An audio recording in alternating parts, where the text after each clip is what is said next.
প্রিয় দর্শক, গদখালির সবচেয়ে সুন্দর পার্ক আজ আমার মাধ্যমে আপনাকে স্বাগত জানাচ্ছি। মাত্র 60 টাকা খরচ করে কিভাবে এই সুন্দর পার্কে আসলাম, আপনি গদখালিতে আসলে কোন পার্কগুলোতে মাস্ট ভিজিট করবেন এবং ফুল ফুটছে কিনা সেই সমস্ত ডিটেলস নিয়ে থাকছে আজকের এই ভিডিওটি। Hello everyone, this is Sagar, welcome back to my another videos.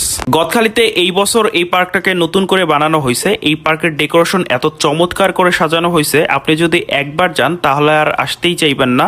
তবে পার্কের ভিতরের জায়গাটা খুব বড় না, ছোট একটা জায়গার ভিতরে ডেকোরেশন করা হয়েছে। পার্কটাকে লাভ পার্কও বলা যায়, এর কারণ পার্কটাকে ভালোবাসার রঙে রাঙানো হয়েছে। পার্কের ডিজাইনটাও করা হয়েছে লাভ দ্বারা। তো ভিতরে একটু আগাতেই আপনারা ঝর্ণা দেখতে পারবেন। এই জিনিসটা আমার কাছে বেশ ইউনিক লেগেছে। আপনারা যারা প্রতি বছর ছাতা পার্ক দেখতে দেখতে বোরিং হয়ে গেছেন, তারা এই পার্ক থেকে ঘুরে আসতে পারেন। তবে তাদের এই পাশেও ছাতা ছিল, সো এই ছাতার সাথেও আপনারা ছবি তুলতে পারবেন। এছাড়াও বসার জন্য বেশ কিছু জায়গা ছিল।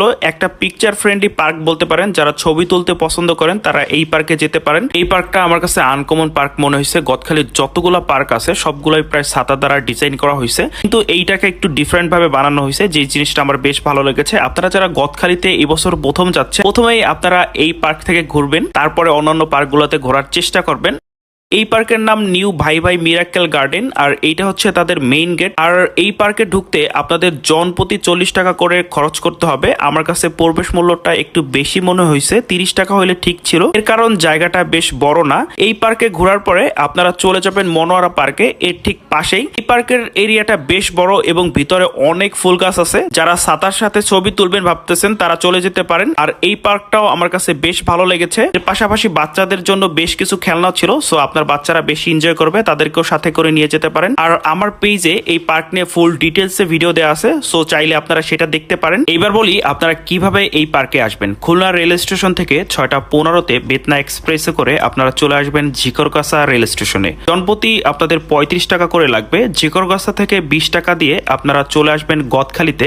অটো অথবা ভ্যানে করে আসতে পারবেন। ওইখানে বড় ফুলের বাজার পেয়ে যাবেন, যেটা বাংলাদেশের সবচেয়ে বড় ফুলের বাজার। সকাল 9টা পর্যন্ত এই বাজার থাকে, চাইলে আপনারা ঘুরে দেখতে পারেন। গদখালি থেকে 10 টাকা দিয়ে পানিসারা বললেই আপনাকে এই পার্কের কাছে নিয়ে আসবে। কিভাবে আবার ট্রেনে ব্যাক করবেন, গদখালি থেকে বাসে করে যশোরে আসবেন। জনপ্রতি 40 অথবা 45 টাকার মতো নিবে। যশোর স্টেশন থেকে 5টায় খুলনাগামী ট্রেনে করে ব্যাক করতে পারেন। এছাড়াও বাস অ্যাভেলেবেল পেয়ে যাবেন। এত সময় যারা ভিডিওটি দেখছেন তাদেরকে ধন্যবাদ। এবং আপনাদের জন্য একটা সুখবর হলো, 19 তারিখে কিন্তু ফুলের মেলা হবে যশোরের গদখালিতে। সো চাইলে আপনারা ওই মেলায় অ্যাটেন্ড করতে পারেন। সো গদখালিতে ফুল ফুটছে কিনা এই প্রশ্নের উত্তরটাও দেই। গদখালিতে পুরোপুরি ফুল ফুটে গেছে, এখন মাঠে মাঠে ফুল দেখতে পারবেন আপনারা গেলে। সো ওভারঅল গদখালিতে এখন যাওয়াই হচ্ছে উপযুক্ত সময় বলতে পারেন।